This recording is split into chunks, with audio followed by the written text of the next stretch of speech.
बातमी पुण्याची आहे। पुण्यात भाजपनं रात्री एबी फॉर्म वाटलेले आहेत। 80 पेक्षा अधिक उमेदवारांना एबी फॉर्मचं वाटप करण्यात आलंय।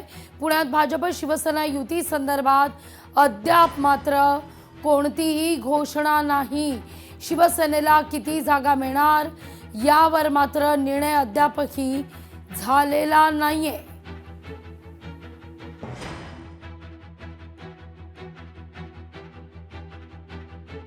शिंदेंच्या शिवसेनेतील इच्छुकांची मात्र धाकधूक वाढली आहे। सगळ्याच पक्षांचे एबी फॉर्म वाटप सुरू आहेत। शिंदेंच्या शिवसेनेचे अर्ज वाटप हे अडले आहेत। यादीत नाव असेल की नाही या संदर्भात इच्छुक मात्र चांगले चिंतेत आहेत।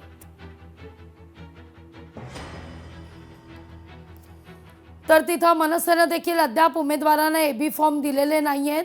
एकीकडे अनेक पक्षांच्या उमेदवारांना एबी फॉर्म दिले जात आहेत, त्यातच अजूनही मनसे पक्षानं आपल्या मुंबईतल्या उमेदवारांना मात्र एबी फॉर्म दिलेले नाही।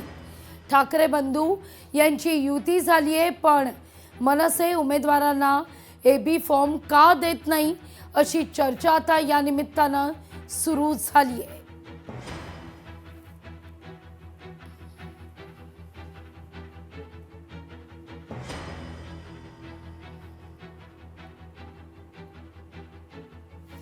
तर आज सकाळी 9:30 वाजता मनसेचा मेळावा देखील सुरू होतोय। मुंबईत राज ठाकरे यांच्या उपस्थितीत रंगशारदामध्ये हा मेळावा होणार आहे। राज ठाकरे मनपा निवडणुकीच्या तोंडावर हा मेळावा घेत आहेत, त्यामुळे काय बोलतात हे पाहणं महत्त्वाचं असेल।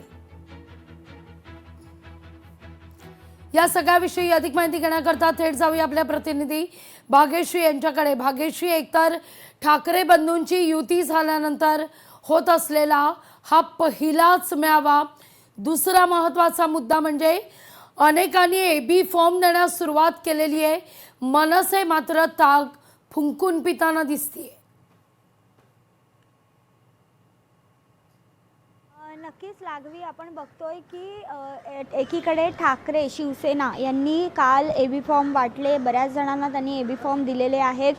मात्र अद्यापही मनसेकडनं एबी फॉर्म देण्यात आलेले नाही आहेत, त्यामुळे उमेदवारांची धाकधुकी तर नक्कीच वाढले। मात्र आज 9:30 वाजता साधारण इथे रंगशारदा इथे मेळावा होणार आहे कार्यकर्ते पदाधिकाऱ्यांचा।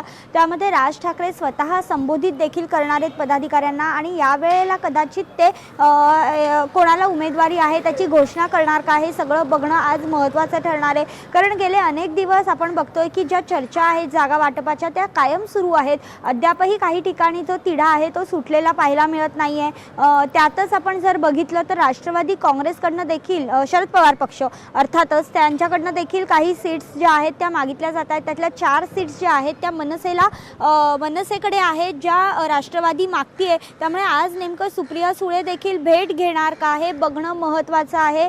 त्याचबरोबर जर त्या सीट्स राष्ट्रवादीला दिल्या तर उबाठा मनसेला कोणत्या 4 सीट सोडणार आहेत ते बघणं देखील महत्त्वाचं ठरेल।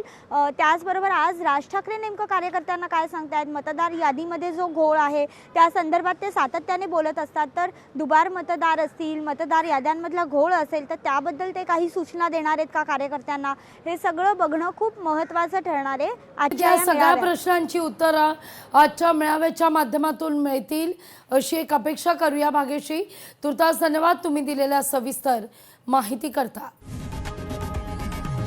लोकशाही मराठी ऐका, पहा, जागरूक रहा।